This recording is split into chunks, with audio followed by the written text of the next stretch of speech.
대한민국 사람이라면 안 쓰는 사람이 없는 카카오. 국민 기업이니까 믿고 12만 원에 전부 묻었습니다.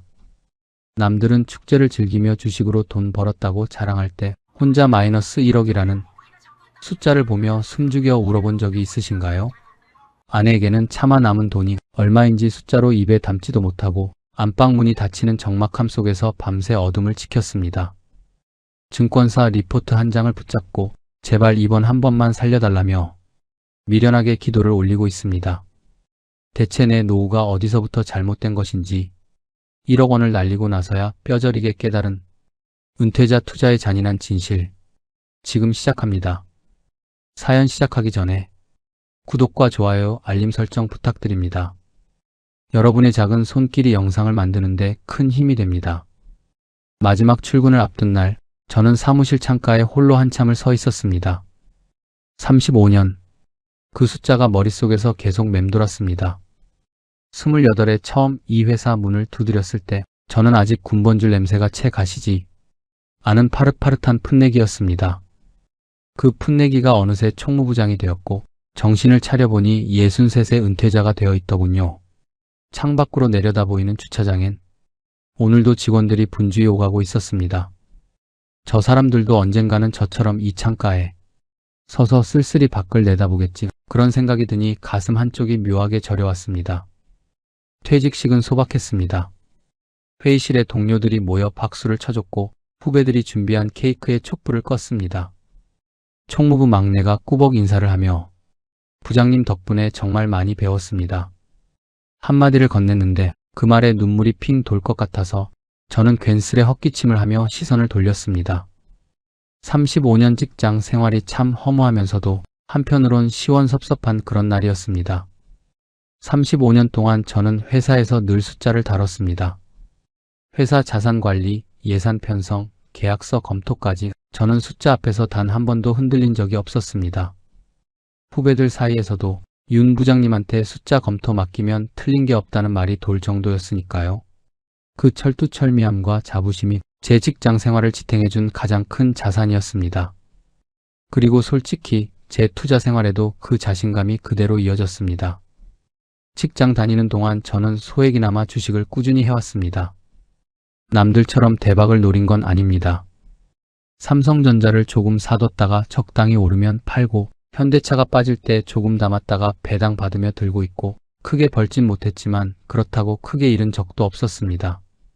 주변 동료들이 주식 리딩방이니 뭐니 하며 일희일비할 때도 저는 늘 한 발짝 물러서서 차분하게 시장을 보는 편이었습니다. 묻지마 투자는 패가망신의 지름길이다. 기업의 재무제표와 기초 체력을 봐야 한다. 이런 말을 입에 달고 살 만큼 저는 제 나름의 철저한 투자 원칙이 있는 사람이라고 스스로를 굳게 믿었습니다. 그런데 퇴직을 하고 집에 머물던 2021년 봄, 세상은 바야흐로 국민주 열풍이었습니다. 뉴스에서는 연일 동학개미들이 주식시장을 점령했다며 떠들썩했고 주변 사람들은 지금 주식 안 하면 바보다, 누구는 얼마를 벌었다더라며 술렁거렸습니다. 처음엔 콧방귀를 꼈습니다.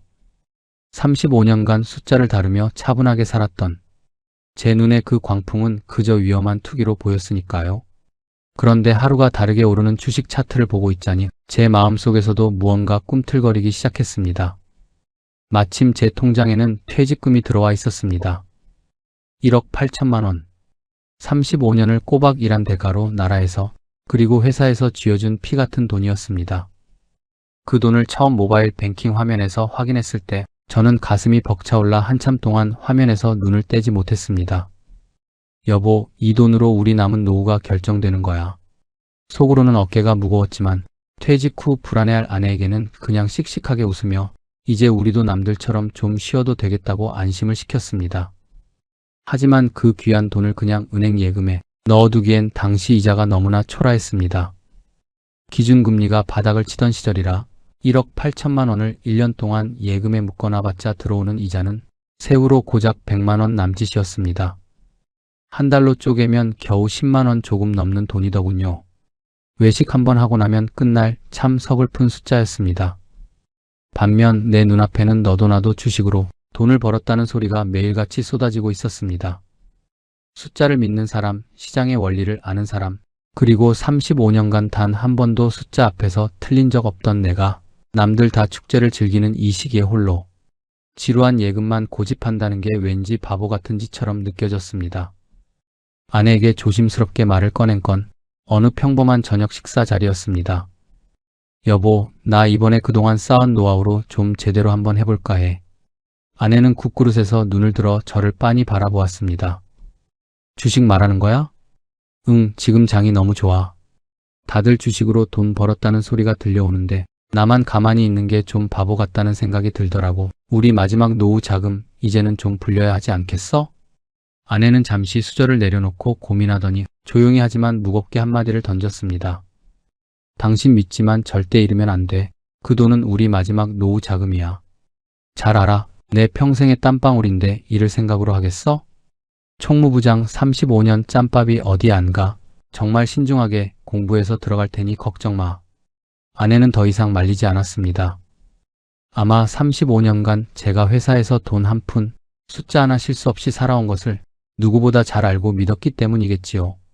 하지만 아내의 그 따뜻한 믿음이 그리고 숫자에 대한 제 비대한 자부심이 제 눈을 가리고 오만함의 날개를 달아준 줄은 2021년 그 화창한 봄날에는 정말 몰랐습니다. 투자할 종목을 고르는 데는 생각보다 긴 시간이 걸리지 않았습니다. 처음엔 역시 삼성전자가 먼저 눈에 들어왔죠. 직장 생활 내내 배당금의 기쁨을 줬던 주식이니까요. 대한민국 1등 기업이라는 믿음은 그 누구도 부정할 수 없는 진리였으니까요. 하지만 차트를 열어보니 이미 주가가 너무 높았습니다. 국민주 열풍이라며 다들 달려들 때라 그런지 저한테는 솔직히 삼성전자가 더 이상 큰 폭으로 오를 여력이 없어 보였습니다. 이 거대한 공룡이 여기서 얼마나 더 뛴다고 여기서 더 사봤자 예금 이자보다 조금 나은 수준일 거야.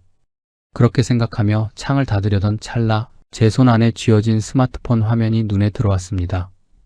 마침 직장 동기들 모임 단톡방에서 알림이 울리고 있었죠. 별 생각 없이 화면을 넘기다가 저는 멈칫했습니다. 카카오톡, 카카오맵, 카카오페이, 카카오택시, 제 스마트폰 첫 화면의 절반이 온통 노란색이었습니다. 아침에 눈을 뜨면 제일 먼저 하는 게 뭡니까? 카카오톡을 열어 친구들 안부를 묻는 것 아닙니까? 하루에 카카오톡을 몇 번이나 여는지 세어본 적도 없습니다. 마트에서 계산할 때 카카오페이로 긁고 병원 예약할 때 카카오로 하고 처음 가는 곳을 찾을 때 카카오맵을 켭니다. 아내가 외출할 때 택시를 부르는 것도 친구들과 밥 먹을 때 식당을 예약하는 것도 동창 모임 공지를 공유하는 것도 전부 카카오였습니다. 제 하루가 통째로 카카오라는 바구니 안에 담겨 있었습니다. 그 순간 머릿속에서 전구가 켜지는 듯한 확신이 왔습니다. 이거다. 내가 매일 쓰고 내 눈으로 직접 확인하는 것. 대한민국 사람이라면 스마트폰 있는 사람 치고 카카오 안 쓰는 사람이 없는 것. 이건 증권사 리포트보다 훨씬 더 확실한 내 몸으로 직접 체득한 데이터였습니다. 수많은 사업 기획안을 검토하며 느꼈던 이 사업은 반드시 된다는 그 짜릿한 촉이 살아났습니다. 들뜬 마음을 가라앉히고 저는 곧바로 책상에 앉아 꼼꼼하게 자료를 찾아보기 시작했습니다. 35년간 숫자를 다루던 버릇 어디 가지 않더군요. 카카오의 재무제표를 출력해 돋보기를 쓰고 들여다봤습니다. 매출은 해마다 가파르게 우상향하고 있었고 영업이익도 탄탄했습니다. 증권사 뉴스들도 하나같이 장밋빛이었습니다. 카카오의 플랫폼 경쟁력은 독보적이다. 모바일 생태계의 지배자다. 아직도 저평가 구간이다. 분석 기사들을 읽을수록 확신은 더 단단해졌습니다. 그러던 참에 뉴스 하나가 제 눈을 사로잡았습니다. 카카오가 5대1 액면 분할을 단행한다는 소식이었습니다. 50만 원에 육박하던 주가가 10만 원대로 내려오면 그동안 비싸서 못 샀던 수많은 개인 투자자들이 몰려올 것이란 기사들이 쏟아졌습니다. 그래, 쪼개진다고 기업 가치가 변하는 건 아니지. 하지만 더 많은 사람이 살 수 있게 되면 수요가 늘고 결국 주가는 더 오른다. 이건 시장의 원리야. 그 소식이 제 마지막 망설임마저 완전히 날려버렸습니다. 액면 분할 이후 주가는 12만 원 선에서 아주 안정적으로 움직이고 있었습니다. 차트를 보니 코로나 폭락 이후 바닥을 다지고 완연히 추세를 돌려 올라가는 모양새였습니다.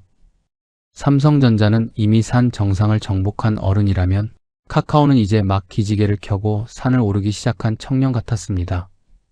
은퇴 후 내 노후를 책임져 줄 가장 매력적인 파트너, 고민할 이유가 없었습니다. 그렇게 마음을 굳힌 전날 밤, 저는 서재에 홀로 앉아 낡은 메모지를 꺼냈습니다. 총무부장 시절 수십억 원짜리 예산안을 결제할 때 항상 하던 방식이었습니다. 메모지 왼쪽엔 매수 이유, 오른쪽엔 리스크. 왼쪽 칸은 빽빽하게 채워졌습니다. 국민앱, 독점 플랫폼, 매출 성장, 액면 분할 수요 증가, 추세 전환 완료. 하지만 오른쪽 리스크 칸은 텅 비어 있었습니다. 이 회사가 망할까? 설마 온 국민이 매일 쓰는데 주가가 내려갈 이유가 뭐가 있겠나? 리스크 칸은 끝내 채우지 못한 채 저는 메모지를 접어 서랍 깊숙이 넣었습니다. 그것이 제 인생 가장 큰 실수라는 것도 모른 채 말입니다. 다음날 아침 저는 떨리는 손으로 증권 계좌 화면을 열었습니다. 카카오 12만원. 매수 수량 칸에 숫자를 채워 넣었습니다. 35년의 땀방울이 고스란히 담긴 1억 8천만 원이 그 작은 숫자 속에 녹아 있었습니다. 손가락이 잠깐 멈췄습니다. 이 돈, 우리 가족의 마지막 노후 자금인데. 하지만 3초 뒤 제 눈은 다시 확신으로 가득 찼습니다. 매수. 버튼을 누르는 순간 1억 8천만 원이라는 거금이 노란 회사라는 거대한 바다 속으로 빨려 들어갔습니다. 화면에 체결 완료라는 파란 문구가 뜨는 걸 보며 저는 깊은 한숨과 함께 중얼거렸습니다. 이제 시작이다. 내 은퇴 번성기가 여기서 열리는 거야. 그때만 해도 저는 정말 그렇게 믿었습니다. 그 노란 회사가 제 노후를 풍요롭게 만들어줄 유일한 열쇠라고 말입니다. 매수 버튼을 누르고 나서 처음 며칠은 솔직히 밤마다 가슴이 두근거렸습니다. 1억 8천만 원이라는 내 인생의 전부가 한 종목에 통째로 들어가 있다는 사실이 잠들기 전에 문득문득 떠올랐으니까요. 잘한 결정이겠지. 아니, 이건 기회야. 잘한 결정이 맞아. 스스로를 수없이 다독이며 아침마다 눈을 뜨자마자 스마트폰을 집어들었습니다. 증권 앱을 여는 것이 어느새 제 하루의 첫 번째 의식이 되어 있었습니다. 그런데 주가가 제 예상대로 정말 정직하게 움직이기 시작했습니다. 12만원에서 13만원, 14만원. 매일 아침 숫자가 조금씩 올라가 있는 걸 보는 건 35년 직장 생활 중 성과급을 확인하던 것보다 몇 배는 더 짜릿한 즐거움이었습니다. 처음엔 조심스럽게 수익금을 계산해 봤습니다. 1만원 오르면 1,500만원, 2만원 오르면 3천만원. 손가락으로 두드려 보다가 저도 모르게 피식 웃음이 나왔습니다. 이게 이렇게 쉬운 거였어? 35년 동안 나는 회사에서 땀 흘려 숫자를 맞추려 했는데 돈은 여기에서 이렇게 쉽게 벌리는 거였나? 그러더니 주가가 15만원을 넘었습니다. 수익금이 4,500만원을 가리키고 있었습니다. 저는 그날 저녁 아내에게 호기롭게 말했습니다. 여보, 오늘 우리 소고기 먹으러 가자. 아내가 의아해하며 물었죠. 갑자기 웬 고기야? 그냥. 오늘 기분이 너무 좋아서. 고깃집에 앉아 등심을 구우면서 저는 속으로 혼자 실실 웃었습니다. 아직 아내한테 구체적인 수익을 말하기엔 이르다 싶었습니다. 좀 더 오르면, 좀 더 확실해지면 그때 얘기해도 늦지 않을 것 같았으니까요. 그리고 주가는 멈추지 않고 계속 올랐습니다. 16만 원을 넘어서던 날, 저는 동네 친구 모임에 나갔습니다. 퇴직한 친구들 67명이 모여 소주잔을 기울이는 자리였죠. 누군가 주식 얘기를 꺼냈습니다. 요즘 장이 좋다는데 다들 뭐하고 있어? 한 친구가 삼성전자를 조금 샀다고 했고 또 다른 친구는 ETF를 조금 넣었다고 했습니다. 저는 잠깐 뜸을 들이다가 최대한 덤덤한 척 슬쩍 한마디를 얹었습니다. 나는 카카오. 카카오? 얼마에 샀어? 12만 원대 초반. 친구들이 술잔을 내려놓으며 눈을 크게 떴습니다. 야, 그거 지금 16만 원 넘었잖아. 너 대체 얼마를 번 거야? 저는 괜히 손을 저으며 에이, 뭐 조금 넣었어 했지만 속으로는 어깨가 하늘을 찌를 것 같았습니다. 그날 이 차는 제가 샀습니다. 친구들의 부러워하는 눈빛, 그건 35년 직장 생활을 통틀어 느껴본 적 없는 새로운 종류의 쾌감이었습니다. 그리고 마침내 2021년 6월이 왔습니다. 카카오 주가가 17만 3천 원을 찍었습니다. 제가 산 가격보다 5만 원 넘게 오른 것이었습니다. 수익금을 계산해 봤습니다. 무려 7,500만 원이 넘었습니다. 저는 그 숫자를 보고 한동안 화면에서 눈을 떼지 못했습니다. 7,500만 원. 직장 다닐 때 내 연봉을 생각해 봤습니다. 몇 달 만에 연봉의 절반 가까운 돈이 그냥 생겨버린 것이었습니다. 그날 저녁 저는 드디어 아내에게 말했습니다. 여보, 우리 지금 수익이 7천만 원이 넘어. 총무부장 35년 짬밥이 어디 가겠어? 아내는 눈을 크게 뜨며 진짜야? 라고 물었고 저는 너털웃음을 지으며 이제 소고기 말고 제대로 된 외식하자고 큰소리쳤습니다. 하지만 그날 밤 저는 등심을 썰면서도 더 큰 욕심을 부리고 있었습니다. 이제 수익률 50%가 눈앞이야. 1억이 넘어가면 그때 정말 멋진 은퇴 파티를 해줘야지. 저는 좋은 주식은 묻어두는 거다 라는 말을 제 입맛대로 해석하기 시작했습니다. 그건 남을 위한 조언이 아니라 제 욕심을 합리화하기 위한 주문이었습니다. 여보, 이제 팔까? 라는 아내의 물음에 제가 왜 팔아? 이제 시작인데? 라고 자신있게 고개를 저었던 그 순간 저는 제 노후를 스스로 벼랑 끝으로 밀어넣고 있었습니다. 내년 이맘때면 제주도 한 달 살기를 할 수 있겠다는 그 순진한 착각이 제가 가진 오만함의 정점이었습니다. 그 생각이 얼마나 위험한 독이 되어 돌아올지 그때는 정말 꿈에도 몰랐습니다. 주가가 꺾이기 시작한 건 17만 3천 원을 찍고 나서 그리 오래지 않아서였습니다. 처음엔 대수롭지 않게 봤습니다. 35년 직장 생활 동안 수많은 경제 위기를 겪으며 배운 진리 하나가 있었거든요. 시장은 결국 제자리를 찾아간다. 그 믿음 하나로 저는 이 하락을 그저 잠깐 지나가는 구름이라고 치부했습니다. 하지만 16만 원, 15만 원. 주가는 제 다독임 따위는 아랑곳하지 않고 쉼없이 미끄러져 내려갔습니다. 13만 원 밑으로 떨어지던 날 저는 처음으로 밤에 잠을 제대로 이루지 못했습니다. 수익이 원금 근처로 돌아와 있었거든요. 팔아야 하나? 아니, 지금 팔면 진짜 끝장이야. 7천만 원이나 찍혔던 수익인데 이걸 다 반납하고 손을 털 수 있겠어? 그때 팔았어야 했습니다. 하지만 그때의 저는 그게 인생의 마지막 기회라는 걸 몰랐습니다. 아니, 인정하고 싶지 않았던 거겠죠. 12만 원 아래로 내려갔습니다. 제 평단가가 무너진 겁니다. 처음으로 계좌에 빨간색이 아닌 차가운 파란색 마이너스 숫자가 떴습니다. 마이너스 1,500만 원. 저는 그 숫자를 보고 한동안 거실 불도 켜지 못한 채 멍하니 앉아 있었습니다. 가장 괴로운 건 아내를 마주하는 일이었습니다. 아내가 거실에서 오늘 날씨가 춥다는데 밥 먹으러 나가자라고 말을 걸어오면 저는 아무렇지 않은 척 스마트폰을 급히 뒤집어 놓았습니다. 35년간 단 한 번도 아내에게 떳떳하지 못한 비밀을 만든 적 없던 제가 처음으로 가장 가까운 사람에게 거대한 거짓말을 시작한 것입니다. 그때부터 저는 뉴스의 노예가 되었습니다. 카카오 관련 기사라면 좋은 것이든 나쁜 것이든 닥치는 대로 찾아 읽었습니다. 호재가 나오면 그래, 이래서 오르는 거야 라며 안도했고 악재가 나오면 어차피 시장이 오해하는 거야, 단기 이슈일 뿐이야 라며 애써 외면했습니다. 총무부장 시절 서류 하나에 오타가 있나 10번씩 검토하던 그 냉철함은 어디로 갔을까요? 저는 지금 분석을 하는 게 아니라 기도를 하고 있었습니다. 10만 원 선이 무너졌을 때 손실은 3천만 원을 넘어섰습니다. 그때 잠시 혹시 내가 틀린 건가라는 생각이 스쳐 지나갔습니다. 하지만 그 불안을 잠재워준 건 다름 아닌 인터넷 주주 커뮤니티였습니다. 카카오는 반드시 간다. 지금 팔면 호갱이다. 버티는 자가 승리한다. 그 말들이 얼마나 반가웠는지 모릅니다. 나와 같은 처지의 동지들. 저는 그곳에서 제가 듣고 싶은 말들을 골라 읽으며 스스로를 속이는 버티는 힘을 충전했습니다. 커뮤니티의 사람들은 저에게 용기 있는 자라고 말해주더군요. 하지만 저는 알고 있었습니다. 그건 용기가 아니라 내 실수를 인정하기 싫은 비겁한 도망이라는 것을요. 8만 원, 그리고 6만 원. 이즈음부터 아내는 눈치를 채기 시작했습니다.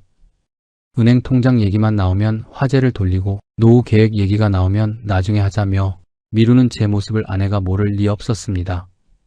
아내의 그 조용한 한숨소리가 저에게는 마치 당신 왜 그렇게 변했어? 라고 묻는 것 같아 밤마다 쥐 죽은 듯 숨죽여 울었습니다. 그의 말 주가는 6만 원대까지 밀렸습니다. 손실은 9천만 원. 제 인생의 땀방울이 담긴 노후 자금의 절반이 허공으로 사라진 겁니다. 그날 밤 잠들지 못하고 천장을 바라보며 생각했습니다. 팔면 진짜 끝이야. 버티면 반드시 다시 간다. 카카오가 망할 리 없어. 하지만 35년 동안 회사 자산을 관리하던 그 냉철한 윤 부장은 죽고 그 자리엔 희망 고문에 중독된 늙은 도박사만 남아 있었습니다. 손절이라는 단어가 제 사전에 없었던 것이 얼마나 치명적인 실수였는지 저는 그때도 몰랐습니다.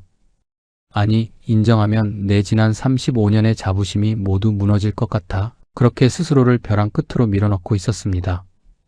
주가가 바닥을 기는 동안에도 저는 매일 뉴스를 뒤지고 또 뒤졌습니다. 어딘가에 반드시 내가 모르는 반등의 근거가 있을 거라고, 내가 놓친 거대한 호재가 숨어 있을 거라고 믿으면서요.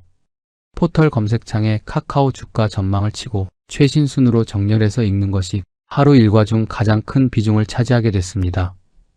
좋은 기사가 나오면 그 문장을 캡처해서 휴대폰 앨범에 따로 모아두고 밤마다 꺼내보며 스스로를 위로했습니다. 반면 카카오에 부정적인 기사가 나오면 이건 분명 공매도 세력이 장난치는 거야. 어차피 자극적으로 써서 클릭수를 노리는 쓰레기 같은 기사야 라며 차갑게 창을 닫아버렸습니다. 35년 동안 나는 회사에서 100원짜리 영수증 하나, 예산서의 숫자 하나까지 꼼꼼히 따지며 살았던 사람입니다. 그런데 내 인생이 걸린 1억 8천만 원 앞에서는 왜 이토록 눈이 멀어버린 걸까요? 나는 냉철한 투자자가 아니라 보고 싶은 것만 보는 편협한 고집쟁이가 되어 있었습니다. 그러던 어느 날 그동안 애써 무시해왔던 기사들이 하나둘씩 제대로 눈에 박히기 시작했습니다. 카카오페이 상장, 카카오뱅크 상장, 그리고 줄줄이 이어지는 계열사들의 분할 상장 뉴스들. 처음엔 그게 그룹 전체의 몸집을 키우는 대단한 호재라고만 생각했습니다. 하지만 총무부장으로서 경영 구조를 찬찬히 뜯어보기 시작하자 제 뒷덜미가 서늘해졌습니다. 아, 이게 아니구나. 카카오는 황금알을 낳는 거위를 통째로 키우는 게 아니었습니다. 알을 낳는 핵심 부위인 페이, 뱅크, 엔터테인먼트를 하나씩 잘라내어 따로 상장을 시킨 겁니다. 그건 모회사의 성장을 위해서가 아니라 핵심 엔진들을 떼어내어 따로 돈을 벌겠다는 거였죠. 카카오라는 이름과 껍데기만 남은 빈 깡통을 나는 내 노후 자금을 다 털어 사들인 꼴이었습니다. 주주가치 희석. 처음부터 알았어야 했습니다.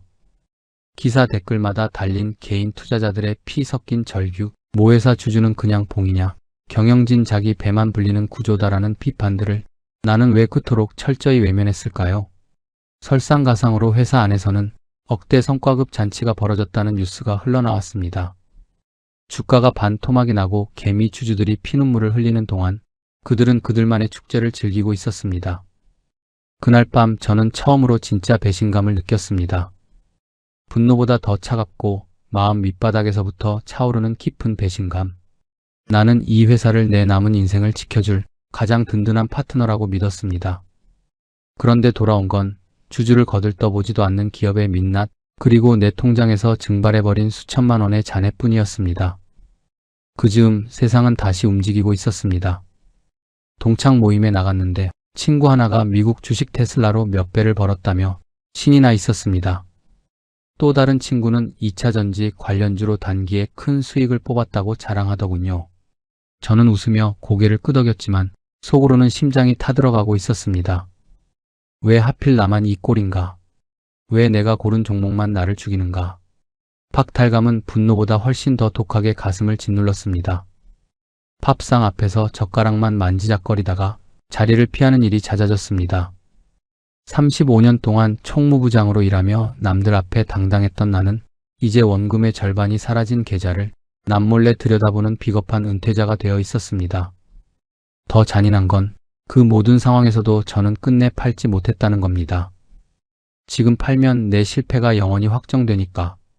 그 사실을 평생 안고 살아야 한다는 게 죽기보다 두려웠으니까요. 저는 카카오라는 노란 감옥 안에서 스스로 문을 잠그고 웅크리고 있었습니다.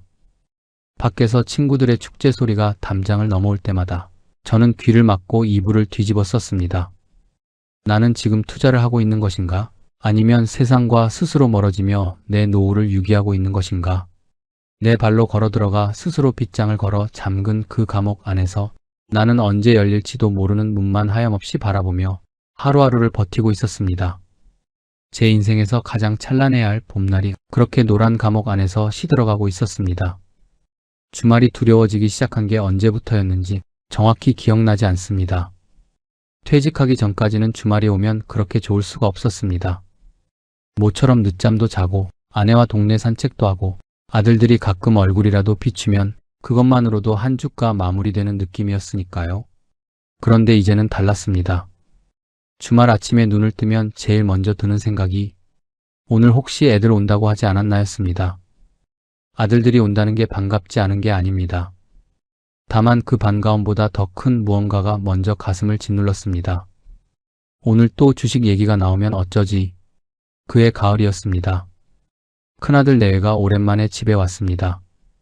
아내가 아침부터 부지런히 음식을 준비했고 저는 괜히 텔레비전 앞에 앉아 뉴스를 보는 척 시간을 보냈습니다.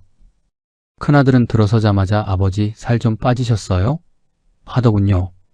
저는 나이 드니까 그렇지 뭐하고 웃어넘겼습니다. 사실 잠을 제대로 못 자고 밥맛도 없는 날이 많았지만 그런 말은 입 밖에 낼 수 없었습니다. 밥상을 차려놓고 둘러앉았습니다. 아내가 이것저것 반찬을 권하고 큰아들은 직장 얘기를 했습니다.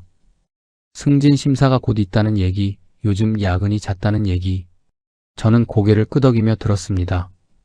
그러다 밥상 끝 무렵 큰아들이 슬쩍 말을 꺼냈습니다. 아버지, 요즘 주식시장이 많이 회복됐다던데요? 뉴스에서 코스피가 어쩌고 하던데 아버지도 좀 하신다고 하셨잖아요. 요즘 어때요? 저는 밥숟가락을 천천히 내려놓았습니다. 아들은 그냥 안부로 던진 말이었을 겁니다. 주변에서 주식으로 돈 좀 벌었다는 얘기가 이곳저곳에서 들리니 아버지도 좀 재미를 봤나 궁금했겠죠. 걱정 반, 기대 반으로 던진 질문이었을 겁니다. 하지만 저는 그 짧은 한마디가 가슴 한복판에 비수처럼 꽂히는 것 같았습니다. 원금의 절반 넘게 날린 계좌, 매일 밤 혼자 들여다보는 빨간 숫자, 아직도 팔지 못하고 버티고 있는 카카오 주식, 그 모든 것이 한꺼번에 목구멍까지 올라왔습니다. 하지만 입 밖으로는 나오지 않았죠. 저는 그냥 피식 웃으며 말했습니다. 허허, 나야 뭐.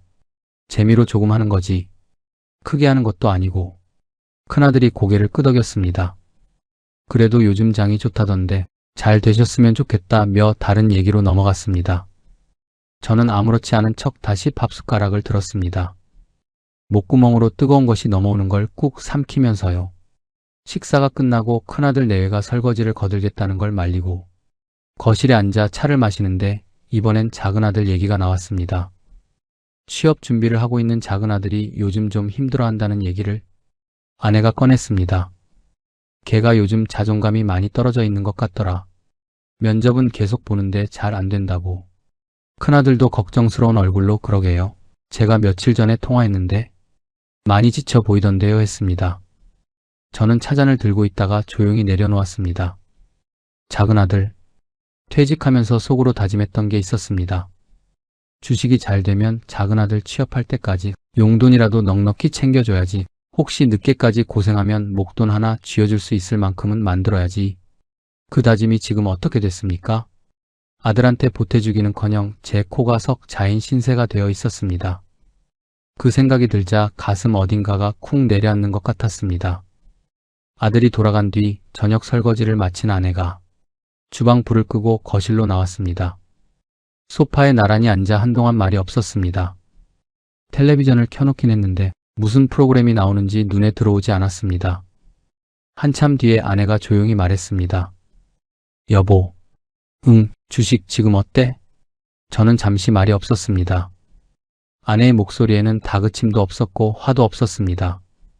그냥 알고 싶다는, 그냥 같이 알고 싶다는 그런 목소리였습니다. 저는 텔레비전 화면을 바라보며 천천히 입을 열었습니다. 많이 빠졌어. 얼마나? 반 넘게. 아내는 아무 말도 하지 않았습니다. 저는 그 침묵이 어떤 말보다 더 무겁게 가슴을 짓눌렀습니다. 한참 뒤 아내가 낮고 떨리는 목소리로 말했습니다. 그 돈이 얼마가 남은 거야? 저는 차마 숫자를 입에 담지 못했습니다. 아내는 더 묻지 않았습니다.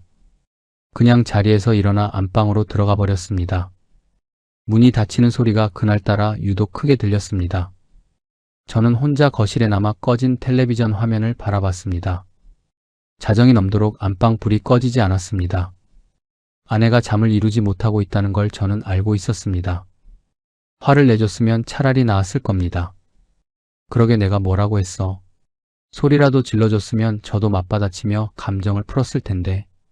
아내의 그 긴 침묵이 아무 말 없이 닫혀버린 그 문이 어떤 고함보다 더 깊이 가슴을 후볐습니다. 그날 이후로 아내와 저 사이에는 말로 설명하기 어려운 얇은 벽 하나가 생겼습니다. 티나게 싸운 것도 아니었고 냉전이라고 부를 만큼 심각한 것도 아니었습니다. 밥은 같이 먹었고 장도 같이 보러 갔습니다. 그런데 예전과는 달랐습니다. 예전에는 밥상에서 별것도 아닌 얘기를 하다가 같이 웃는 일이 많았는데 이제는 밥 먹는 내내 텔레비전 소리만 흘렀습니다. 아내는 더 이상 주식 얘기를 꺼내지 않았습니다. 저도 먼저 꺼내지 않았습니다. 그냥 그 주제는 우리 둘 사이에서 없는 것처럼 되어버렸습니다. 그게 더 괴로웠습니다. 차라리 싸웠으면 풀리기라도 할 텐데 그 조용한 공백이 매일 밥상 위에 놓여 있는 것 같았습니다. 그러던 어느 날 아침 저는 습관처럼 포털을 열다가 기사 하나에 눈이 멈췄습니다. 카카오 관련 증권사 리포트였습니다. 카카오가 새로운 AI 서비스를 본격적으로 출시한다는 내용이었습니다. 카카오만의 인공지능 비서 카카오톡 안에 AI를 녹여내는 사업. 기사는 장밋빛이었습니다. 카카오의 AI 전환은 플랫폼 경쟁력을 한 단계 끌어올릴 것이다. 목표주가 73,000원으로 상향, 매수 의견 유지. 저는 그 숫자를 보고 한동안 화면을 닫지 못했습니다. 73,000원. 지금 주가가 4만원 초반이니 거기서 73,000원까지 오르면 지금보다 70% 넘게 오르는 겁니다. 물론 제 원금을 회복하기엔 턱없이 부족한 숫자였습니다. 12만원에 산 저한테는 73,000원이 목표 주가가 아니라 아직도 큰 손실 구간이었습니다. 그걸 모르는 것도 아니었습니다. 그런데도 저는 그 기사를 다시 읽고 또 읽었습니다. AI가 진짜 대세이긴 하지. 카카오톡에 AI가 붙으면 사람들이 더 많이 쓰게 될 거야. 그러면 광고 매출도 오르고 수익성도 개선되겠지. 이번엔 진짜 다를 수 있어. 스스로도 알고 있었습니다.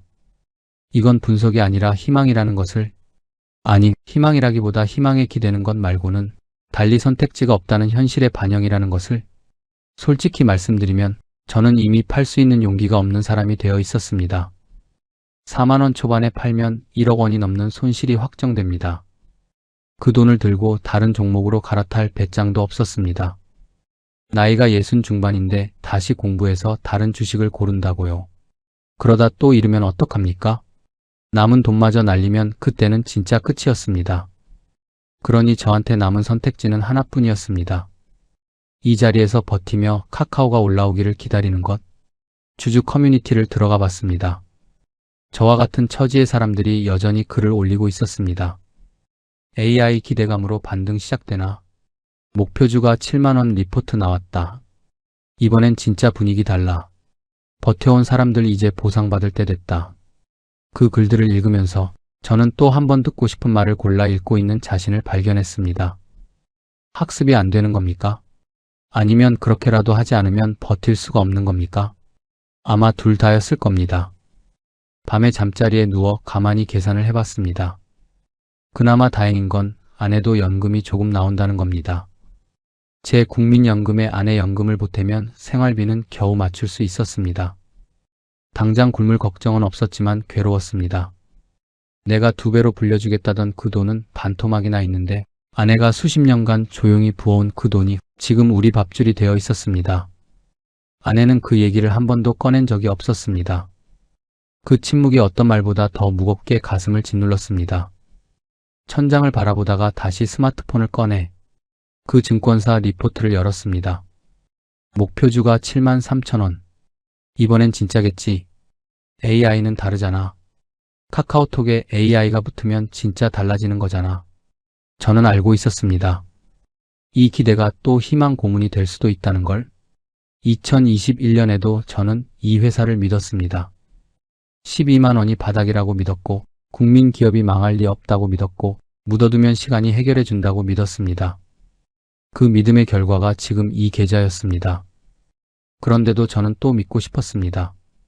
미련한 건지 아니면 이 나이에 달리 기댈 곳이 없는 건지 스마트폰 화면을 끄고 어둠 속에 누웠습니다. 옆에서 아내의 숨소리가 들렸습니다. 오늘도 잠을 이루지 못하는 건지 숨소리가 너무 고요했습니다. 저는 눈을 감은 채로 속으로 중얼거렸습니다. 제발 이번 한 번만 올라다오. 그것이 기도인지 독백인지 스스로도 알 수 없었습니다. 요즘 저는 아침에 눈을 뜨면 예전처럼 제일 먼저 증권 앱을 열지 않습니다. 한동안은 그게 하루의 첫 번째 의식이었는데 어느 날부터인가 그 습관이 자연스럽게 사라졌습니다. 정확히 언제부터였는지는 모릅니다. 그냥 어느 날 아침 스마트폰을 집어들다가 열어서 뭐 하나 싶었습니다. 본다고 달라지는 것도 없고 본다고 마음이 편해지는 것도 아니었으니까요. 그래서 그냥 내려놨습니다. 그게 전부였습니다. 카카오 주식은 지금도 제 계좌에 그대로 있습니다. 팔지 못했습니다. 아니, 솔직히 말씀드리면 아직도 못 팔겠습니다. 언젠가 조금이라도 올라오면 그때 건지고 싶다는 마음이 아직 남아있으니까요. 그게 미련인지 희망인지 저 자신도 잘 모르겠습니다. 다만 한 가지는 분명히 알고 있습니다. 그 돈은 이미 제 손을 떠난 돈이라는 것을. 돌아오면 다행이고 돌아오지 않아도 이제는 그것 때문에 제 남은 삶을 갉아먹지는 않겠다고 그렇게 마음을 조금씩 고쳐먹고 있습니다. 이번 일을 겪으면서 저는 뼈저리게 깨달은 것들이 있습니다. 첫째, 내가 매일 쓰는 좋은 서비스와 그 회사의 주가는 전혀 별개라는 것입니다. 카카오톡으로 온 국민이 쓴다고 해서 카카오 주주가 돈을 버는 건 아니었습니다. 회사가 그 수익을 주주와 나눌 마음이 없으면 아무리 좋은 서비스도 주주한테는 그림의 떡이었습니다. 소비자로서 좋은 기업과 투자자로서 좋은 기업은 완전히 다른 기준으로 봐야 했습니다. 그걸 몰랐던 게 아니었습니다. 알면서도 내가 매일 쓰니까 괜찮겠지라는 근거 없는 확신으로 그 원칙을 스스로 뭉개버렸습니다. 둘째, 무조건 묻어두는 장기 투자가 정답이 아니라는 것입니다. 좋은 주식을 사서 오래 들고 있으면 결국 보상받는다는 말, 저는 그 말을 너무 맹목적으로 믿었습니다. 하지만 기업은 변합니다. 처음 샀을 때 그 기업이 몇 년 뒤에도 같은 기업이 아닐 수 있습니다. 쪼개기 상장으로 알짜가 빠져나가고 주주 가치보다 내부 이익을 챙기는 경영진이 버티고 있고 시장 환경이 완전히 바뀌는데도 저는 그냥 눈을 감고 버텼습니다. 기업이 변하면 내 판단도 바뀌어야 했습니다. 그게 진짜 장기 투자였는데 저는 버티는 것과 투자하는 것을 끝내 혼동했습니다. 셋째, 노후 자금만큼은 절대 한 종목에 몰아넣으면 안 된다는 것입니다. 이건 너무나 기본적인 원칙인데 저는 그걸 어겼습니다. 분산 투자, 손절 기준 설정, 전체 자산 중 투자 비중 제한, 이런 말들을 귀에 딱지가 않도록 들어왔으면서 막상 내 돈 앞에서는 그 원칙들이 전부 사라져 버렸습니다. 확신이 강할수록 원칙은 더 단단히 지켜야 했는데 저는 정반대로 했습니다. 돌이켜보면 저는 퇴직 후 깊이 불안했던 겁니다. 35년간 회사라는 울타리 안에서 숫자를 다루며 살았는데 그 울타리가 사라지고 나니 제 존재를 증명할 무언가가 필요했던 겁니다. 주식이 잘 되면 아직 내가 쓸모 있는 사람이라는 걸 스스로에게 증명할 수 있을 것 같았습니다. 그 불안이 저를 1억 8천만 원을 한 종목에 몰아넣게 만든 진짜 이유였습니다. 아내와 저는 요즘 저녁을 먹고 나면 동네를 한 바퀴 걷습니다. 별 얘기를 하는 건 아닙니다. 아파트 화단에 꽃이 피었다는 얘기, 옆동 경비 아저씨가 바뀌었다는 얘기, 그런 소소한 얘기를 나누며 30분쯤 걷다가 들어옵니다. 그 시간이 요즘 제 하루 중 가장 편안한 시간입니다. 지금 이 글을 읽고 계신 분들 중에 저와 비슷한 자리에 계신 분이 있을 겁니다. 퇴직금을 쥐고 어딘가에 넣어야 할 것 같은 압박을 느끼는 분, 주변에서 다들 주식으로 벌었다는데 나만 뒤처지는 것 같은 불안을 느끼는 분, 아니면 저처럼 이미 많이 잃고 그 계좌를 들여다보며 밤잠을 못 이루고 계신 분, 그 마음을 저는 압니다. 그 불안이 얼마나 사람을 조급하게 만드는지, 그 조급함이 얼마나 쉽게 판단을 흐리는지, 하지만 감히 말씀드리고 싶습니다. 노후 자금은 불리는 것보다 지키는 것이 먼저입니다. 화려한 수익보다 잃지 않는 평범함이 이 나이에는 훨씬 값진 겁니다. 저는 1억 원을 잃고 나서야 그걸 알았습니다. 저와 같은 방에서 숨죽여 계좌를 들여다보고 계실 분들께 부디 저보다 싼 값에 그 교훈을 얻으시길 진심으로 바랍니다. 그리고 오늘 밤만큼은 그 계좌 화면 대신 옆에 있는 사람의 얼굴을 한번 바라봐 주십시오. 그게 우리한테 진짜 남은 것이니까요. 제 이야기가 조금이나마 와닿으셨다면 구독과 좋아요 버튼으로 응원 부탁드립니다. 여러분의 노후에 평안히 깃들기를 진심으로 기원합니다. 끝까지 시청해 주셔서 감사합니다. 전 재산과 아파트까지 팔아 10억 건물주가 되던 날, 저는 제 인생의 승리자가 된 줄 알았습니다. 하지만 단 2년 만에 건물을 금매로 넘기고 손에 남은 건 고작 1억이었습니다. 노후 자금은 불리는 게 아니라 죽을 힘을 다해 지키는 것이라는 이 잔인한 진실을 모든 걸 잃고 나서야 깨달았을까요?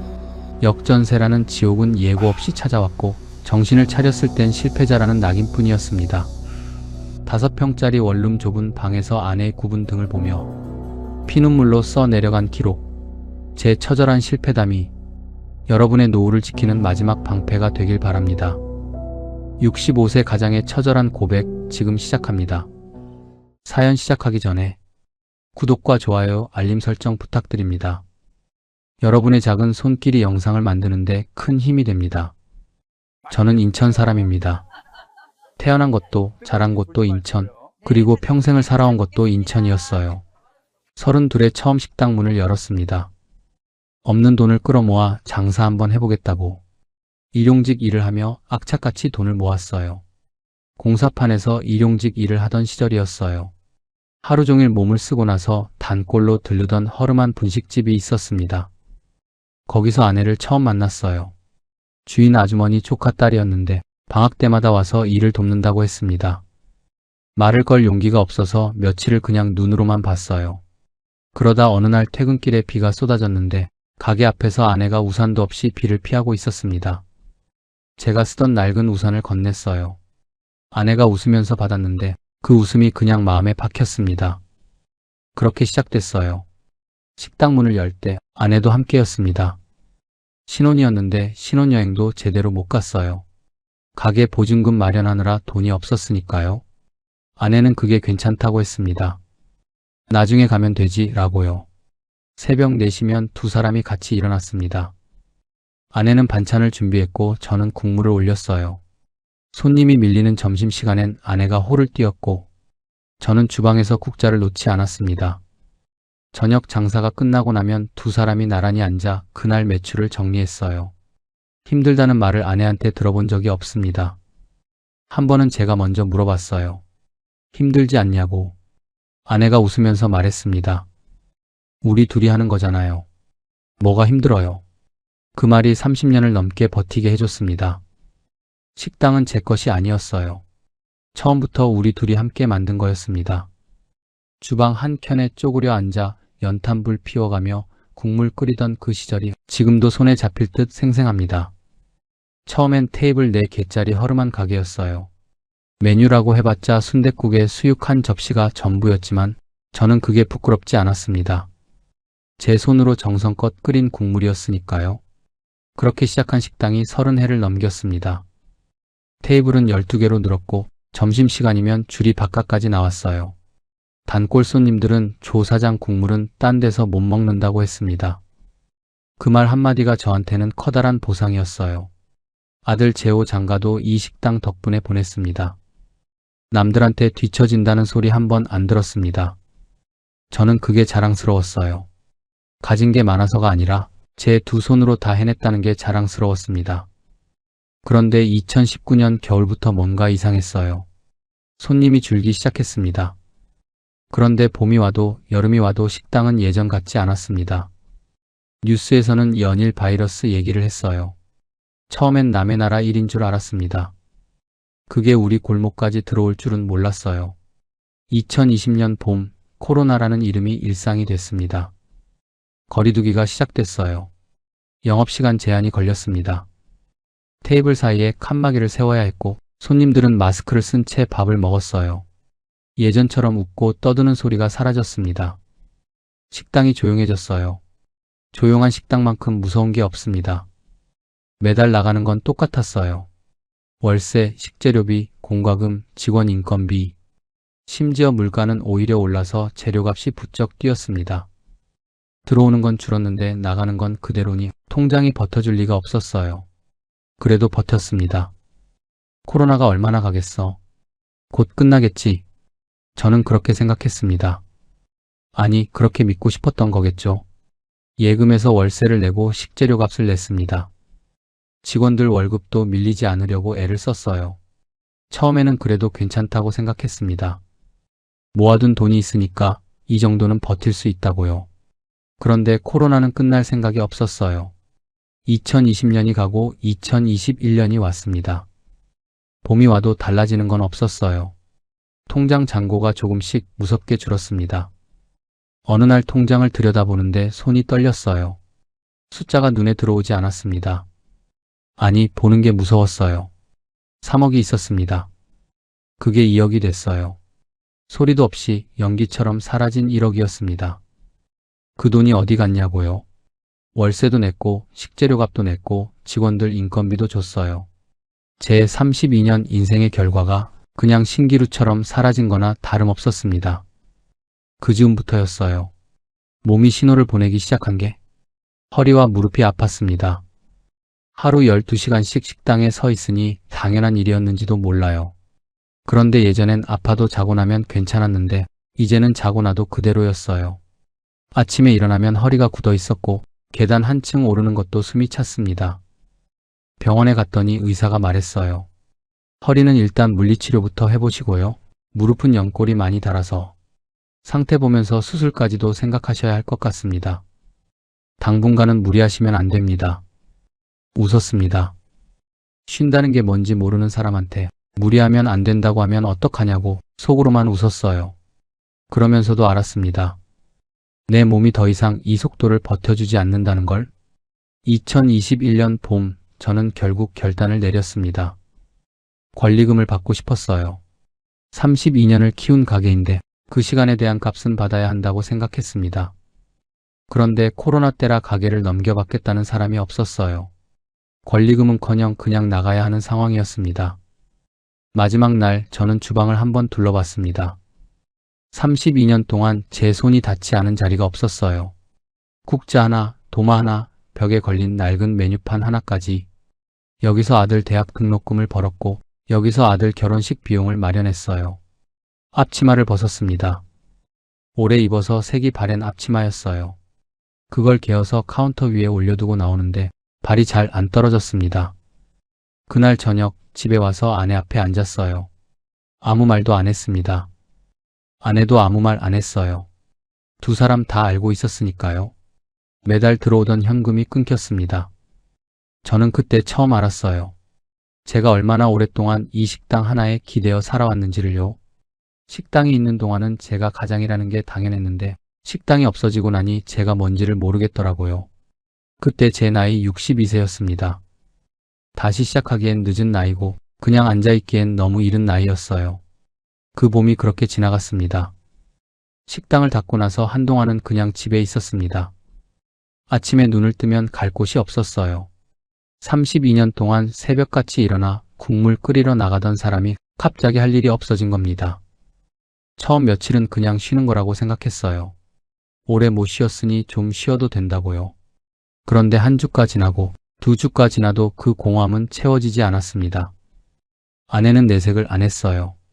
밥을 차려주고 빨래를 개고 조용히 자기 할 일을 했습니다. 그게 오히려 더 마음에 걸렸어요. 뭐라도 한마디 해주면 대꾸라도 할 텐데 아무 말이 없으니 제가 더 작아지는 기분이었습니다. 그러던 어느 여름날이었어요. 오랜만에 동창 모임이 있었습니다. 다들 60이 넘은 나이라 은퇴 얘기, 노후 얘기가 자연스럽게 나왔어요. 누구는 연금이 얼마 나온다. 누구는 아들이 잘 된다. 뭐 그런 얘기들이었는데 그 중에 한 친구가 이런 말을 했습니다. 야, 요즘 세상에 건물 하나 없으면 노후가 없어. 월세 받으면서 사는 게 최고야. 다들 고개를 끄덕였어요. 저도 모르게 귀가 쫑긋했습니다. 집에 오는 길에 그 말이 머릿속에서 떠나질 않았어요. 건물, 월세, 매달 들어오는 돈. 식당이 잘 될 때는 생각도 안 했던 단어들인데 그날따라 그게 자꾸 마음에 걸렸습니다. 그날 밤 잠을 잘 못 잤어요. 인천 구도심 쪽 부동산을 알아보기 시작했습니다. 처음엔 그냥 기웃거리는 수준이었어요. 그런데 알아보면 알아볼수록 눈이 트이는 기분이 들었습니다. 다가구 주택 하나 있으면 월세가 여러 군데서 나오고 관리만 잘하면 노후가 든든하다는 말들이 여기저기서 들렸어요. 부동산 중개인도 자신 있게 말했습니다. 사장님, 이 동네 재개발 얘기가 나온 지 오래됐어요. 지금 은행 금리도 낮고 사두시면 나중에 시세 차익도 기대해 볼 수 있어요. 지금 안 들어오시면 나중에 더 비싸게 사셔야 돼요.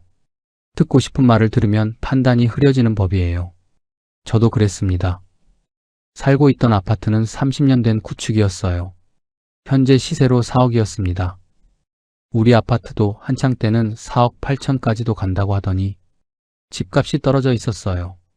주변에서도 그 아파트는 돈이 안 된다는 말을 많이 했습니다. 팔아서 제대로 된 데 투자하는 게 낫다고들 했어요. 그 말이 맞는 것 같았습니다. 2달을 고민한 끝에 아파트를 팔기로 했습니다. 아내한테 말했을 때 아내는 한참 아무 말이 없었어요. 그러다 조용히 한마디 했습니다. 여보, 우리가 지금 돈이 어딨어요? 감당할 수 있어요? 저는 웃으면서 대답했어요. 걱정 마. 내가 다 생각해뒀어. 지금 생각하면 그 말이 제일 부끄럽습니다. 아파트를 팔고 은행 대출을 받으면 된다고 생각했어요. 금리가 낮을 때였거든요. 2% 중반대였으니 이자 부담이 크지 않다고 생각했습니다. 은행 직원이 서류를 내밀며 말했어요. 고객님, 지금은 금리가 낮지만 변동금리라서 나중에 금리 올라가면 부담 커지실 수도 있습니다. 잠깐 멈칫했습니다. 근데 그뿐이었어요. 오르면 얼마나 오르겠어 라고 생각했습니다. 월세가 들어오면 이자쯤은 충분히 감당할 수 있다고 스스로를 다독였어요. 인천 구도심에 10억짜리 3층 다가구 주택을 샀습니다. 아파트를 팔고 대출을 받고 세입자 전세 보증금을 잔금에 보탰어요. 다들 그렇게들 한다고 했습니다. 세입자 보증금으로 잔금을 맞추면 제 돈이 덜 들어가니까요. 옥탑방까지 있는 건물이었어요. 1층은 월세, 2층은 전세, 3층은 우리 살 공간, 옥탑방은 월세. 이렇게만 되면 매달 나오는 돈으로 이자 내고 생활비도 쓰고 가게를 정리하고 남은 예금 1억 5천은 비상금으로 고이 모셔둘 수 있다고 생각했습니다. 3층 집에 처음 짐을 들였던 날 아내가 창문을 열었습니다.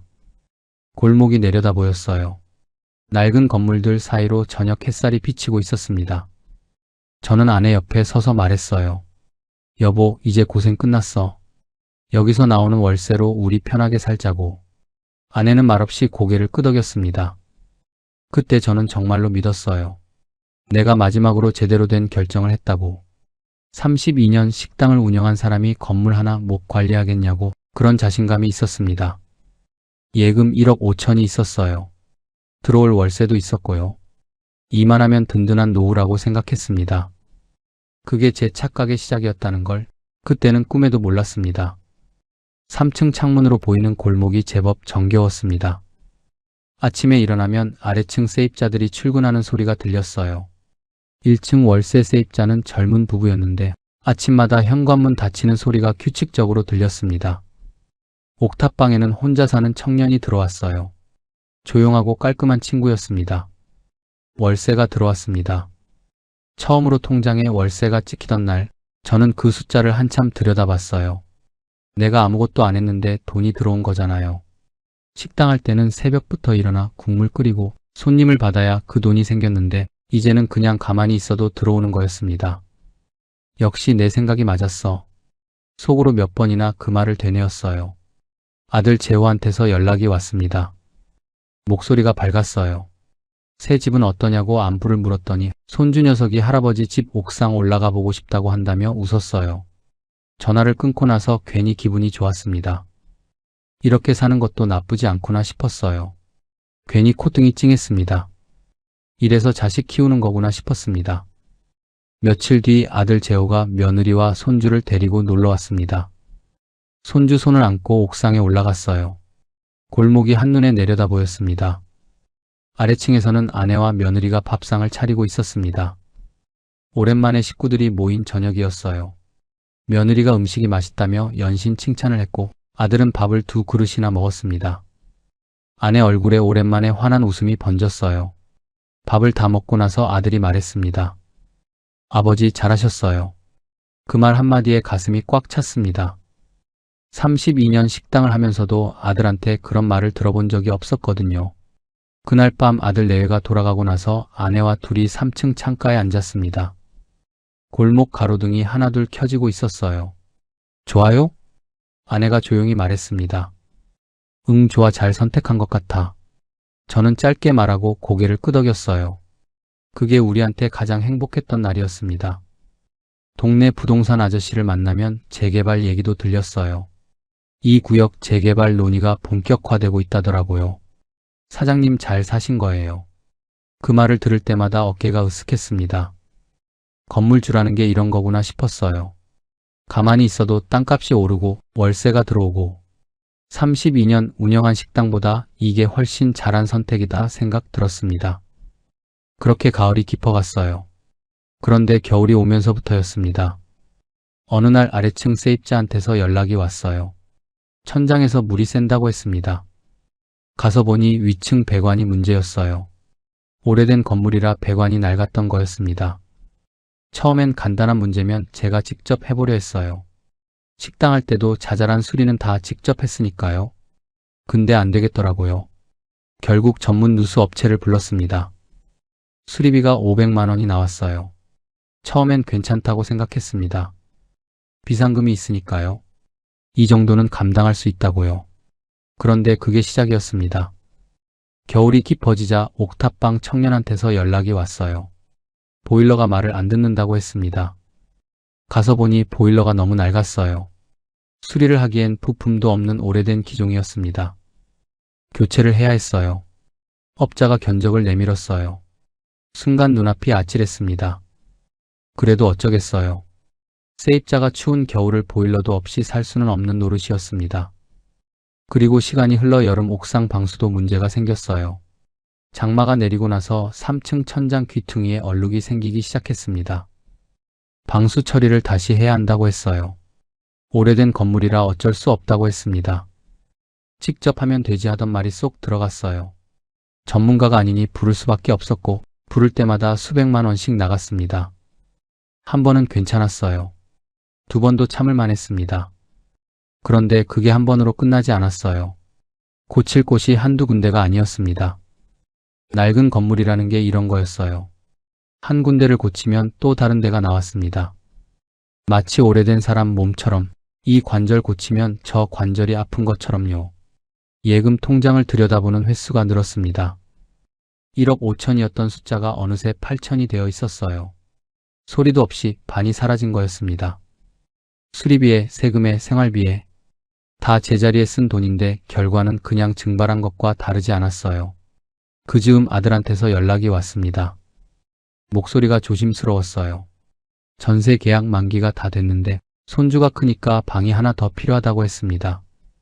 더 넓은 아파트로 옮겨야 하는데 전세금이 좀 부족하다고 아버지한테 좀 부탁드려도 되겠냐고 했어요. 거절할 수가 없었습니다. 손주 얼굴이 떠올랐어요. 그리고 아들 목소리가 얼마나 조심스러웠는지도요. 제가 건물까지 산 사람인데 아들 전세자금 하나 못 보태주면 말이 안 된다는 생각도 들었습니다. 흔쾌히 보태줬어요. 그러고 나서 통장을 보니 3천이 남아 있었습니다. 괜찮다고 생각했어요. 월세가 들어오고 있으니까요. 이자도 내고 생활비도 쓰고 그러면 된다고 생각했습니다. 하지만 그때 저는 몰랐어요. 그 3천이 제가 기댈 수 있는 마지막 둑이었다는 걸요. 그리고 그 둑을 향해 아직 제가 보지 못한 파도가 밀려오고 있었다는 걸요. 옥상에 올라가면 인천 구도심이 한눈에 내려다 보였습니다. 가을 햇살이 낡은 지붕들 위에 내려앉아 있었어요. 그때는 그게 무지개처럼 보였습니다. 내 건물, 내 노후, 내가 만든 안식처. 그 평화는 짧았습니다. 무지개는 원래 비가 온 뒤에 잠깐 뜨는 거라는 걸 저는 그때 미처 생각하지 못했어요. 가을이 왔는데 이상하게 마음이 무거웠습니다. 월세는 들어오고 있었어요. 겉으로 보면 달라진 게 없었습니다. 그런데 뉴스에서 자꾸 금리 얘기가 나왔어요. 한국은행이 기준금리를 올린다. 또 올린다. 연속으로 올린다. 그 말이 처음엔 남의 얘기처럼 들렸습니다. 그러다 은행에서 문자가 왔어요. 대출 이자가 바뀐다는 내용이었습니다. 숫자를 보는데 손이 멈췄어요. 예전에 2% 중반이던 금리가 어느새 5%를 넘어 있었습니다. 은행 직원이 했던 말이 그제야 귀에 들렸어요. 변동금리라 나중에 오를 수도 있어요. 그때 흘려들었던 그 한마디가 이제 현실이 된 겁니다. 월세가 들어오면 이자 내고 생활비 쓰면 된다고 생각했는데 이자가 오르니 월세를 다 갖다 부어도 모자랐어요. 이제는 들어오는 족족 은행으로 나가는 구조가 된 거였습니다. 그래도 버틸 수 있다고 생각했어요. 그런데 그 즈음 2층 세입자한테서 연락이 왔습니다. 전세 만기가 됐으니 나가겠다고 했어요. 목소리가 미안한 듯 조심스러웠습니다. 저는 괜찮다고 새 세입자 구하면 된다고 말했어요. 전화를 끊고 나서 바로 부동산에 연락했습니다. 며칠 뒤 부동산 중개인이 전화를 했어요. 사장님, 요즘 인천 쪽 전세가가 많이 내려앉았어요. 전에 받으셨던 금액으로는 새 세입자 구하기가 쉽지 않을 것 같아요. 무슨 말인지 처음엔 잘 몰랐습니다. 천천히 설명을 들었어요. 금리가 오르니까 전세 대출 이자 부담이 커져서 전세 수요가 줄었다고 했습니다. 전세가가 전반적으로 떨어졌고 제가 받은 보증금보다 낮은 금액으로 주변 매물이 나오고 있다고 했어요. 역전세라는 말을 처음 들었습니다. 내가 받은 보증금보다 시세가 낮아졌다는 거였어요. 세입자가 나가려면 제가 그 차익을 돌려줘야 하는데 새 세입자는 그보다 낮은 금액으로 들어오니 그 차이를 제가 메워야 한다는 겁니다. 돌려줄 돈이 없었습니다. 통장에 3천이 있었어요. 그런데 돌려줘야 할 보증금은 그보다 훨씬 컸습니다. 아들한테 준 돈은 전세 대출에 묶여 있었어요. 당장 돌아올 수 있는 돈이 아니었습니다. 며칠을 끙끙 앓았어요. 세입자는 기다려주지 않았습니다. 처음엔 조심스럽게 언제쯤 되겠냐고 물었어요. 그러더니 한 달이 지나고 두 달이 지나자 목소리가 달라졌습니다. 우리도 나가서 들어갈 집이 있다고 빨리 해결해달라고 했어요. 그리고 어느 날 내용 증명이 날아왔습니다. 봉투를 뜯는데 손이 떨렸어요. 법적 조치를 취하겠다는 내용이었습니다. 32년 동안 장사하면서 내용 증명이라는 걸 받아본 적이 없었어요. 그게 제 이름으로 날아온 겁니다. 그날 밤 잠을 못 잤습니다. 눈을 감으면 그 봉투가 아른거렸어요. 나쁜 짓을 한 것도 아닌데, 사기를 친 것도 아닌데 왜 이런 서류를 받아야 하는 건지 억울하다는 생각과 무섭다는 생각이 뒤섞였습니다. 통장 잔고 숫자를 보는데 아무 생각이 안 났어요. 그냥 멍했습니다. 1억 5천이 2천만 원 숫자가 되기까지 얼마나 걸렸나 생각해 봤어요. 채 2년이 안 됐습니다. 아내한테는 말을 못했어요. 밥을 먹다가 말을 꺼내려 했는데 숟가락을 드는 아내 손이 눈에 들어왔습니다. 평생 식당 일 도우면서 고생한 손이었어요.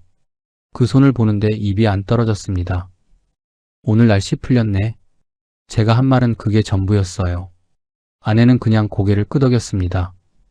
알고 있었는지 모르겠어요. 아내는 원래 눈치가 빠른 사람이었으니까요. 성실하게 월세 받던 일상이 순식간에 달라져 있었습니다. 들어오는 건 줄었고 나가는 건 늘었고 돌려줘야 할 돈은 있는데 돌려줄 돈은 없었어요. 건물주라는 말이 이렇게 무거운 말인 줄 그때는 몰랐습니다. 볕은 여전히 따뜻했어요. 그런데 저는 3층 창가에 서서 그 햇살을 바라보면서도 따뜻한 줄을 몰랐습니다. 몸이 차가워지는 게 느껴졌어요. 마음이 먼저 겨울이 된 거였습니다. 세상은 아무렇지 않게 돌아가고 있는데 나만 멈춰 있는 것 같은 기분이었습니다. 내용 증명을 받은 뒤로 잠을 제대로 못 잤어요. 새벽에 눈이 떠지면 천장을 바라봤습니다. 머릿속에서 숫자들이 맴돌았어요. 이자가 얼마, 보증금이 얼마, 남은 돈이 얼마. 계산을 해봤자 답이 나오지 않는 걸 알면서도 자꾸 같은 계산을 반복했습니다. 잠을 자려고 눈을 감으면 그 숫자들이 더 선명하게 보였어요. 다음날 아들에게 전화를 하기로 마음먹었습니다. 여보, 잠깐 나갔다 올게. 그 말만 하고 나왔어요. 골목 끝 공원 벤치에 앉아서 한참을 망설이다 전화를 눌렀습니다. 재호야. 아버지. 무슨 일 있으세요? 목소리가 밝았어요. 그 목소리를 듣는데 갑자기 말문이 막혔습니다. 뭔가 꺼내려 했는데 꺼낼 수가 없었어요. 아니, 그냥 잘 지내냐고. 네, 잘 지내죠. 아버지는요? 나도 잘 지낸다. 전화를 끊고 벤치에 한참 앉아 있었습니다. 말을 못한 게 아니었어요. 말을 하면 끝날 것 같았습니다. 아들 입에서 아버지, 저도 지금 여유가 없어요 라는 말이 나올 것 같았고 그 말을 들으면 제가 완전히 무너질 것 같았어요. 그래서 못한 겁니다. 며칠 뒤 아들이 먼저 찾아왔습니다. 뭔가 눈치를 챈 것 같았어요. 밥을 먹으면서 이런저런 얘기를 하다가 아들이 조심스럽게 말을 꺼냈습니다. 아버지, 요즘 무슨 일 있으세요? 부정하려 했습니다. 그런데 아들 눈을 보는데 그게 안 됐어요. 좀 복잡하다. 금리도 많이 오르고 세입자 보증금도 돌려줘야 하는데 그 말이 전부였습니다. 아들이 한숨을 쉬었어요. 그러더니 천천히 말했습니다. 아버지, 저도 지금 이자 갚느라 허리가 휘어요. 전세 대출 금리가 오르면서 매달 나가는 게 장난이 아니에요. 알고 있었습니다. 알고 있었는데 막상 들으니 달랐어요. 아들이 나쁜 게 아니었어요. 젊은 아들도 그냥 이 시대를 힘들게 살아가는 사람이었습니다. 금리가 오른 건 아들 탓도 아니고 제 탓도 아니었어요. 그런데 왜 이렇게 됐는지 누구한테 따져야 하는 건지를 모르니 그냥 공허했습니다. 아들이 돌아가고 나서 아내가 조용히 옆에 앉았어요. 여보, 나한테는 말해줘야 하지 않겠어요? 아내 목소리가 낮고 차분했습니다. 화가 난 게 아니었어요. 그냥 알고 싶다는 거였습니다. 오래같이 산 사람 특유의 다 알면서도 직접 듣고 싶다는 그런 눈빛이었어요. 한참 말을 못했습니다. 그러다 천천히 꺼냈어요. 역전세 얘기, 내용 증명 얘기, 통장 얘기 다 털어놓고 나니 오히려 몸이 가벼워지는 것 같았습니다. 숨기는 것도 힘든 일이었던 거예요. 아내는 듣는 내내 아무 말이 없었습니다. 다 듣고 나서 한마디 했어요. 그래서 앞으로 어떻게 할 거예요? 원망도 아니었고 위로도 아니었습니다. 그냥 현실적인 질문이었어요. 그 말이 오히려 저를 붙잡아 줬습니다. 잠깐만 견뎌보자. 방법을 찾아볼게. 그 말을 하면서 저는 이미 알고 있었어요. 방법이 많지 않다는 걸요. 경비 일자리를 알아보기 시작했습니다. 아는 사람한테 조용히 물어봤어요. 아파트 단지 경비 자리가 나면 알려달라고요. 전화를 끊고 나서 멍하니 앉아 있었습니다. 사장 소리 들으며 살던 사람이 경비 자리를 알아보고 있다는 게 실감이 나지 않았어요. 그냥 뭔가를 해야 한다는 것만 남아 있었습니다. 그렇게 한 계절을 또 버텼어요. 아침에 일어나 밥을 먹고 아내와 별말 없이 하루를 보내고 저녁에 누워서 천장을 바라봤습니다. 3층 창문으로 들어오는 햇살이 유독 뜨거웠어요. 그 뜨거움이 위로가 되지는 않았습니다. 그냥 뜨거웠어요. 버텨야 한다는 것만 알았습니다. 건물을 내놓기로 했습니다. 더 이상 버틸 수가 없었어요. 이자는 매달 나갔고 보증금을 돌려달라는 압박은 계속됐고 통장은 바닥을 보이고 있었습니다. 방법이 없었어요. 팔아서 보증금을 돌려주는 것 말고는 달리 길이 없었습니다. 부동산에 급매로 내놨어요. 급매라는 말이 이렇게 서러운 말인 줄 몰랐습니다. 제 값을 받고 팔면 좋겠지만 그럴 시간이 없었어요. 빨리 팔아야 했으니까요. 그런데 급매로 내놔도 연락이 없었습니다. 고금리의 부동산 시장이 얼어붙어 있었어요. 사겠다는 사람이 나타나지 않았습니다. 하루하루가 길었어요. 부동산 중개인한테서 전화가 올 때마다 심장이 내려앉았습니다. 10억에 샀던 건물이 8억에도 연락이 없었습니다. 또 전화가 오면 혹시 나왔나 싶었어요. 그런데 매번 아직 없어요. 가격을 더 낮췄는데도 문의가 없어요. 요즘 다가구는 팔기가 아니라 버티는 겁니다. 급매 내놔도 보증금부터 계산해요 였습니다. 그 말을 들을 때마다 조금씩 무너지는 것 같았습니다. 세입자 쪽에서는 계속 재촉이 왔어요. 법적 조치 얘기가 다시 나왔습니다. 저는 그때마다 조금만 기다려달라고 했어요. 팔리는 대로 바로 드리겠다고요. 그 말을 하는 제 목소리가 스스로 들어도 힘이 없었습니다. 그러던 가을 어느 날 드디어 매수자가 나타났습니다. 7억에 팔기로 했습니다. 어쩔 수 없었어요. 잡아야 했습니다. 계약서에 도장을 찍는데 손이 떨렸습니다. 기쁜 것도 아니고 슬픈 것도 아니었어요. 그냥 끝났다는 생각만 들었습니다. 보증금을 돌려주고 대출을 갚았습니다. 정산을 다 하고 나니 손에 남는 게 많지 않았어요. 10억짜리 건물을 샀다 팔았는데 남은 건 1억이었어요. 초라했습니다. 그 숫자를 보면서 지난 2년이 한꺼번에 밀려왔어요. 이제 살 곳을 구해야 했습니다. 형편에 맞는 곳을 찾았어요. 보증금 싼 오피스텔 원룸이었습니다. 두 사람이 살기엔 좁았어요. 그래도 어쩌겠어요. 그게 현실이었습니다. 이삿날이 됐어요. 짐을 싸면서 버려야 할 것들을 골랐습니다. 오래 쓰던 가구들이었어요. 식탁, 장롱, 소파. 원룸에 들어가지 않는 것들은 다 버려야 했습니다. 트럭 기사가 와서 큰 짐들을 실어내는데 저는 그냥 서서 보고 있었어요. 아내가 장롱 서랍을 비우고 있었습니다. 20년도 더 된 거였습니다. 그걸 버린다고 하니 아내가 서랍을 한번 쓸어보고는 아무 말 없이 돌아섰어요. 그 뒷모습을 보는데 가슴이 아팠습니다. 미안해. 제가 그 말을 했는지 안 했는지 모르겠어요. 속으로만 한 것 같기도 하고요. 짐이 다 나가고 나서 빈집을 한번 돌아봤습니다. 3층 창문으로 보이는 인천 구도심 골목이 그대로였어요. 낡은 지붕들, 좁은 골목, 저녁 햇살. 제가 처음 이 집에 들어오던 날 봤던 그 풍경이었습니다. 그때는 이 창문이 제 것이었는데 이제는 아니었어요. 아내와 좁은 트럭 뒤에 나란히 앉았습니다. 말이 없었어요. 두 사람 다 아무 말을 하지 않았습니다. 트럭이 골목을 빠져나가는데 저는 창밖을 보지 않았어요. 볼 자신이 없었습니다. 원룸에 도착했어요. 짐을 들이고 나니 발 디딜 틈이 없었습니다. 두 사람이 서 있기도 빠듯한 공간이었어요. 아내가 창문을 열었습니다. 인천 구도심 골목이 내려다 보이던 그 창문이 아니었습니다. 원룸에서의 첫날 밤이었어요. 나란히 누웠는데 천장이 낮아 보였습니다. 숨이 막히는 것 같았어요. 아내는 금세 잠이 든 것 같았습니다. 저는 한참을 누워 있었어요. 짐을 버리면서 알았습니다.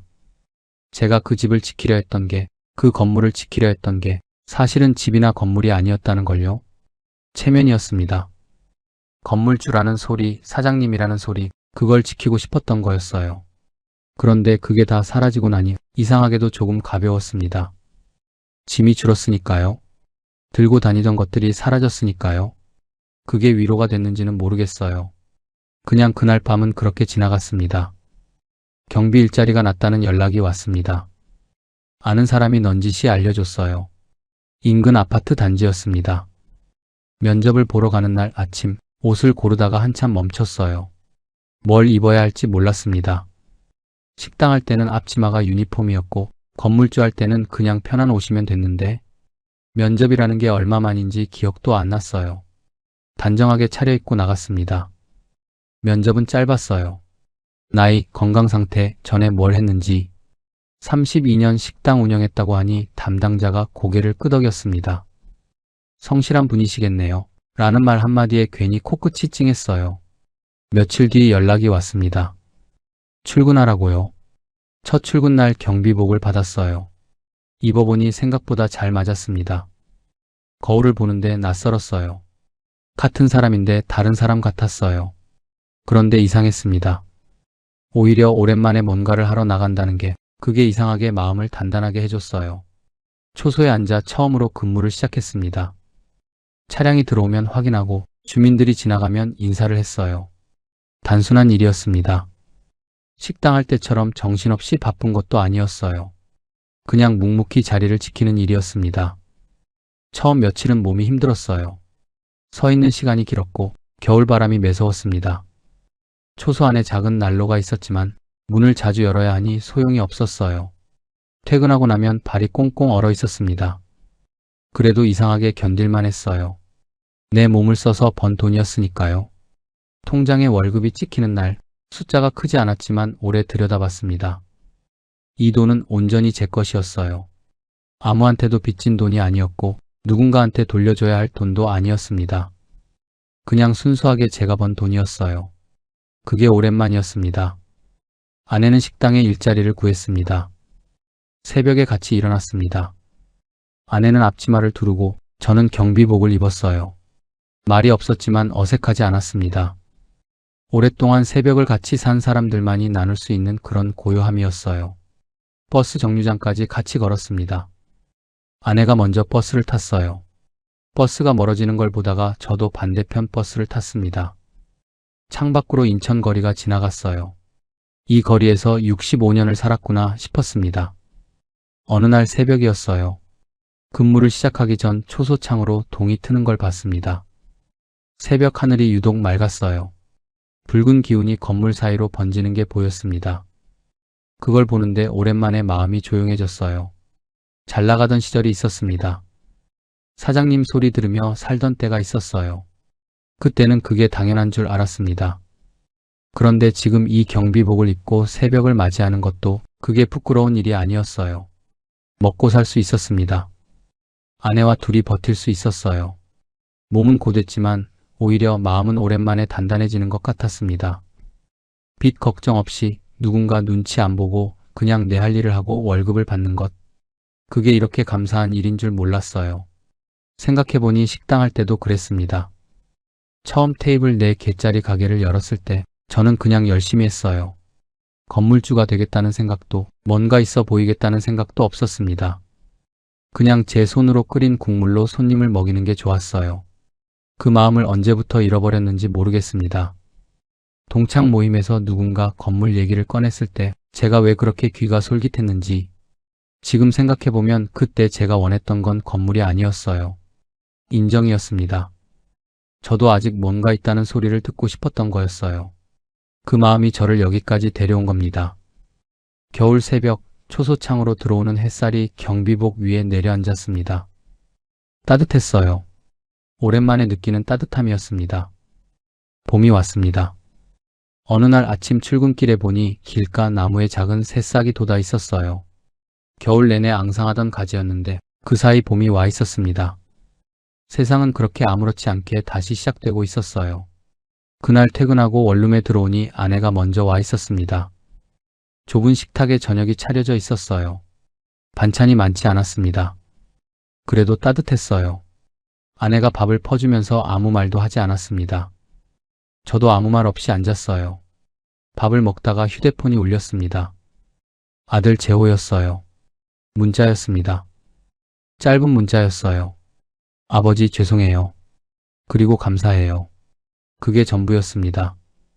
긴 말이 없었어요. 그런데 그 짧은 문자를 읽는데 눈이 뜨거워졌습니다. 밥상 앞에서 눈물을 보이기 싫어서 괜히 물을 한 모금 마셨어요. 그냥 우리 모두 각자의 자리에서 버티고 있었던 겁니다. 그걸 이제야 알 것 같았어요. 아내 손을 잡았습니다. 주방 일을 오래 해서 거칠어진 손이었어요. 식당 할 때부터 지금까지 이 손이 참 많은 일을 했구나 싶었습니다. 여보, 미안해. 아내가 손을 빼지 않았어요. 그냥 가만히 있었습니다. 우리 다시 살아봅시다. 아내가 작게 웃었어요. 말은 없었지만 그 웃음으로 충분했습니다. 그날 밤 오래 생각을 했어요. 어디서부터 잘못된 건지, 뭘 놓친 건지. 돌아보면 신호가 없었던 게 아니었습니다. 은행 직원이 변동금리 얘기를 했을 때, 아내가 괜찮겠냐고 물었을 때, 예비비가 조금씩 줄어들기 시작했을 때, 신호는 있었어요. 제가 보지 않으려 했던 거였습니다. 듣고 싶은 말만 들었습니다. 동창 모임에서 건물 얘기가 나왔을 때 귀가 솔깃했던 건 그 말이 맞아서가 아니었어요. 제가 듣고 싶었기 때문이었습니다. 부동산 중개인이 잘 고르셨다고 했을 때 기분이 좋았던 것도 그 말이 사실이어서가 아니라 제가 그 말을 원했기 때문이었어요. 누군가 좋은 말을 해줄 때, 그 말이 내 귀에 달콤하게 들릴 때, 그럴 때일수록 한 발짝 물러서야 했습니다. 설레는 마음이 클수록 더 천천히 생각했어야 했어요. 그리고 아내와 상의했어야 했습니다. 저는 다 생각해뒀다고 큰 소리를 쳤습니다. 그런데 사실은 제 머릿속에서만 계산한 거였어요. 아내는 평생 저와 같이 살아온 사람이었는데 가장 중요한 결정을 하면서 아내 말을 제대로 듣지 않았습니다. 괜찮겠냐는 그 한마디를 흘려들었어요. 오래같이 산 사람의 말이 때로는 가장 정확합니다. 옆에서 보이는 것들이 있거든요. 제가 흥분해서 보지 못하는 것들을요. 노후 자금이라는 게 뭔지도 다시 생각했어요. 저는 그 돈으로 더 큰 돈을 만들려고 했습니다. 그게 나쁜 마음은 아니었어요. 아내 편하게 해주고 싶었고 자식한테 떳떳하고 싶었습니다. 그런데 노후 자금은 원래 불리는 돈이 아니에요. 지키는 돈입니다. 잃으면 다시 벌 시간이 없는 돈이에요. 젊을 때야 실패해도 다시 일어설 수 있었습니다. 그런데 60이 넘어서 노후 자금을 잃으면 다시 시작할 시간이 충분하지 않아요. 그게 젊을 때 투자와 다른 점입니다. 내가 지금 무리하고 있는 건 아닌지, 이 돈을 잃으면 어떻게 되는지, 설레는 마음이 앞서고 있는 건 아닌지, 그걸 한 번만 더 생각했더라면 저는 다른 선택을 했을 겁니다. 원룸 창문으로 봄 햇살이 들어왔어요. 좁은 방이었지만 햇살은 어디든 찾아오는가 봅니다. 아내가 창가에 작은 화분 하나를 올려뒀어요. 언제 사왔는지 몰랐는데 초록 잎이 햇살을 받아 반짝이고 있었습니다. 저는 그 화분을 한참 바라봤어요. 무너진 자리에도 봄은 왔습니다. 늦었다고 생각했는데 늦은 게 아니었어요. 그냥 조금 돌아온 거였습니다.